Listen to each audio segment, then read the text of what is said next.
ada sebuah 4 buah makam yang sangat keramat. Namun entah sebab apa ada 4 makam, masyarakat mengingatnya cuma 3 nama-nama yang diturunkan. Yang satunya ini sangat misterius, yang kemungkinan ini ke arah namanya barat, selatan, dan timur. Yang kemungkinan memang diduga ini adalah bagian dari pojok sebuah bangunan yang sangat megah, semacam jejak-jejak istana kuno.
Dan menelusuri peradaban yang hilang di sebuah gundukan yang sangat misterius, penuh dengan artefak-artefak yang sangat mengagumkan. Coba kita ke sini ya. Selain kemudian banyak sekali bongkahan batu bata kuno, fragmen tembikar kuno ya, wadah-wadah air, wadah-wadah bejana-bejana kuno, ada gerabah-gerabah gitu ya. Di sini misalnya kita akan mendapatkan sebuah jejak-jejak ya yang identik dengan masa-masa yang sangat kuno dan sangat-sangat tua gitu ya.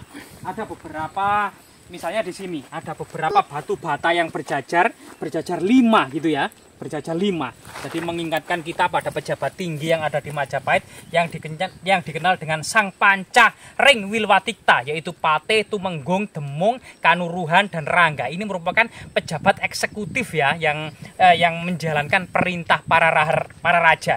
Yang kemudian selain kemudian batu bata yang 5 yang ketebalannya sekitar 3 cm era kerajaan Majapahit, ada juga semacam di sini ya, mirip seperti laya batu, namun ini sangat besar dan tebal. Namun memang bentuknya itu seperti laya batu ya. Bisa saja ini untuk memang membuat rujak ya, atau untuk melembutkan bumbu sambal, bisa saja ya, atau mungkin untuk kebutuhan magis dan sakral, semacam untuk meletakkan sesaji. Nah ini juga bekas lumpang batu yang sudah pecah gitu ya, tinggal separuh, atau lumpang pecah. Nah ini lumpang pecah, mungkin juga menduduki tempat untuk menumbuk biji-bijian, dedaunan, rempah-rempah, atau umbi-umbian pada masa lalu untuk kebutuhan akan makanan sehari-hari gitu ya. Ada juga ini bekas lumpang batu yang lagi ada batu gandek gitu ya, juga ada lumpang kecil. Kemudian lumpang kecil ini untuk persajian. Nah kalau ini itu pipisan teman-teman, jadi pipisan batu, jejak-jejak pipisan batu. Ini juga fungsinya ini profan, yaitu menghaluskan biji-bijian. Nah ini tapi saat ini memang bentuk-bentuk seperti ini sudah tidak digunakan lagi zaman sekarang ya. Batu batanya juga cukup banyak.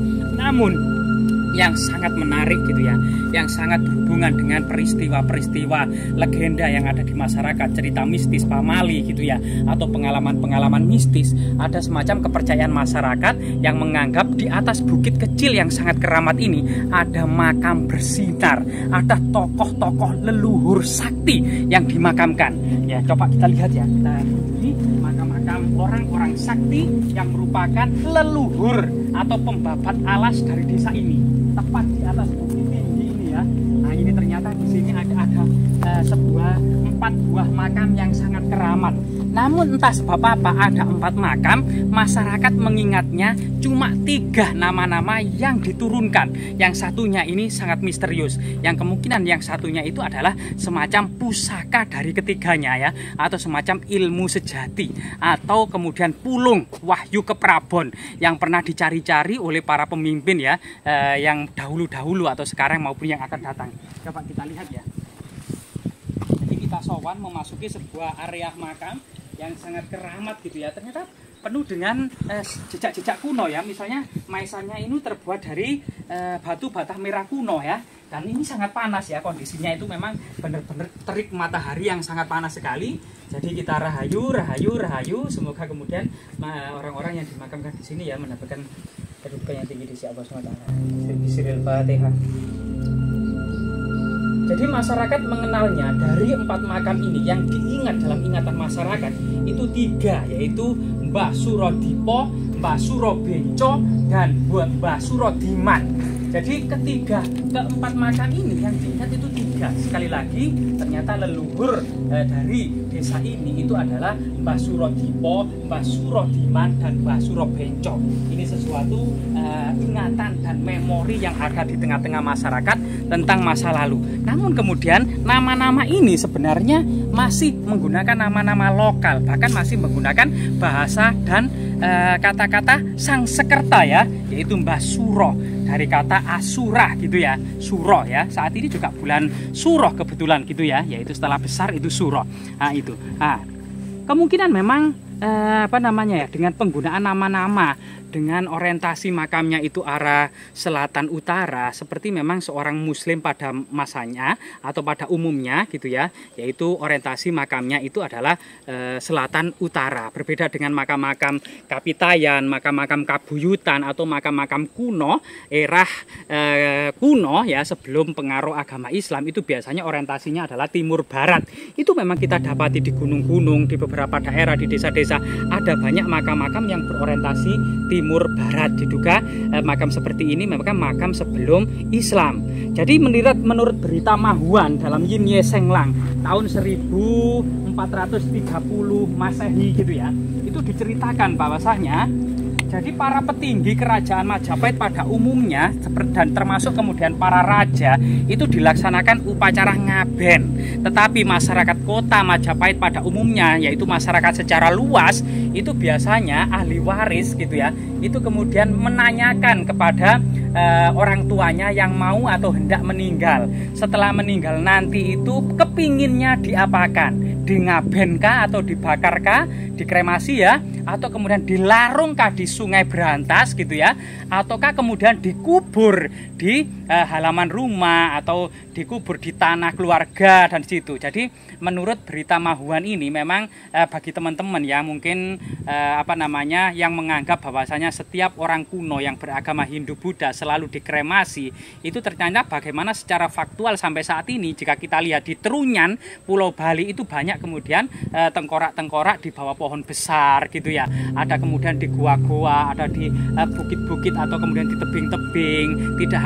Tidak hanya kemudian upacara ngaben secara besar-besaran, memang dari kalangan kasta Brahmana atau kesatria gitu ya, kemungkinan ada keharusan ngaben ya, agar muksa, agar kemudian dari debu kembali ke debu, hilang ya, hilang tanpa jejak. Sehingga kemudian, tapi untuk masyarakat Waisa dan masyarakat Sudra hendaknya itu tidak harus kemudian di ngaben. Ada yang juga dimakamkan, ada juga yang kemudian dilarung di laut atau di sungai, ada juga yang memang dikremasi atau dimakamkan. Jadi sebagian besar memang dari teman-teman netizen ini memang sama juga seperti kita, belum tahu, namun kita juga menggunakan sumber historis karena Mahuan bersama Cenggo waktu itu benar-benar datang ke Majapahit dan menulis semua catatan mengenai masyarakat, sosiologi, ekonomi, pasar, kehidupan istana, dan seluruh pemandangan yang dia lihat selama di ibu kota Trowulan, termasuk kehidupan masyarakatnya, gaya rambutnya, gaya pakaiannya, semuanya dicatat secara detail dalam kitab Yin Ye Seng Lang tahun 1430 Masehi. Dan ini sesuatu yang patut juga kita pelajari. Artinya memang kemudian apakah di sini makam muslim atau makam orang kuno pada umumnya, kita juga sangat misterius karena tidak ada tanda-tanda tersebut. Namun dari segi-segi makam boleh jadi ini adalah makam orang sakti, makam orang kuno, karena nama-nama tersebut itu belum menggunakan nama-nama atau embel-embel nama-nama Islam ya, atau yang terdapat di dalam Al-Quran, tetapi menggunakan nama orang Jawa, yaitu Suro Dipo, Suro Benco, dan Suro Diman. Ini juga menggunakan nama-nama lokal ya Majapahit.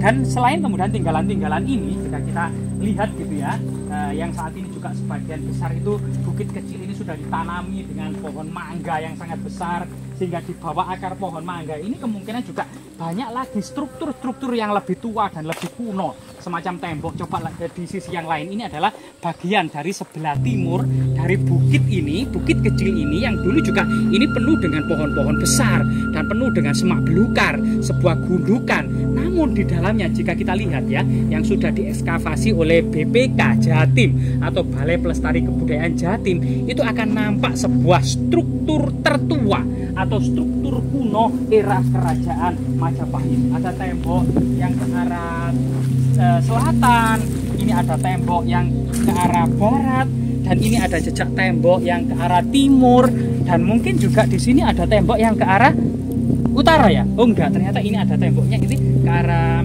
apa namanya, barat, selatan, dan timur. Yang kemungkinan memang diduga ini adalah bagian dari pojok sebuah bangunan yang sangat megah, semacam jejak-jejak istana kuno gitu ya, yang tentunya sebagian besar ini sudah rusak atau sudah binasa karena dengan seiring dengan kemudian perkembangan lumbung pangan pada waktu itu, ada semacam pelita 1, pelita 2, banyak tanah-tanah yang harus ditanami untuk mencukupi swasembada pangan. Pada masa-masa lalu ada istilah swasembada, sehingga kemudian banyak sekali tanah-tanah yang sudah berubah menjadi pertanian.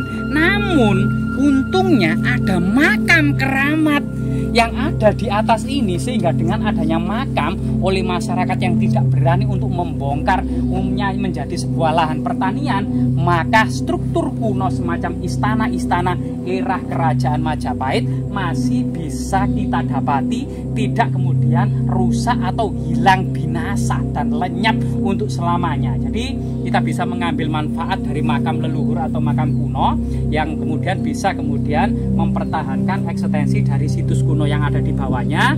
Jadi teman-teman jangan ngegas dulu atau jangan marah-marah dulu. Kenapa situs candi atau istana pada masa kerajaan Majapahit berubah jadi makam? Ada swasembada pada masa Orde Baru, ada replita 1, replita 2. Tanah-tanah harus menjadi lahan pertanian. Bayangkan kalau ini sudah menjadi sawah, ladang, dan tanah pertanian, hilang semua struktur batu bata yang ada di sini. Dengan adanya makam yang sangat bercahaya sekali, itu sehingga kemudian struktur istana yang ada di bawahnya ini masih terjaga dan bisa kita gali hingga saat ini.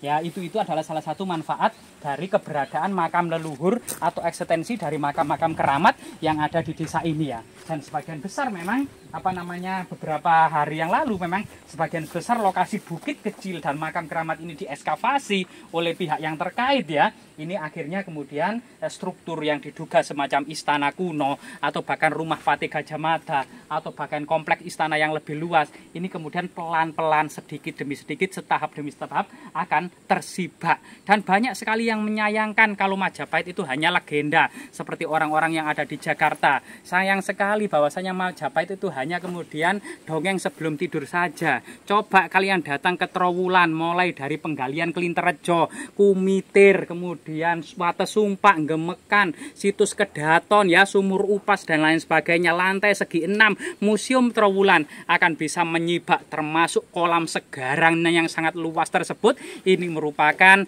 jejak-jejak perkotaan era kerajaan Majapahit, sebuah situs perkotaan satu-satunya yang ada di Nusantara, dan ini merupakan sebuah situs yang sangat berharga gitu ya, dan semoga terus lestari dan bermanfaat.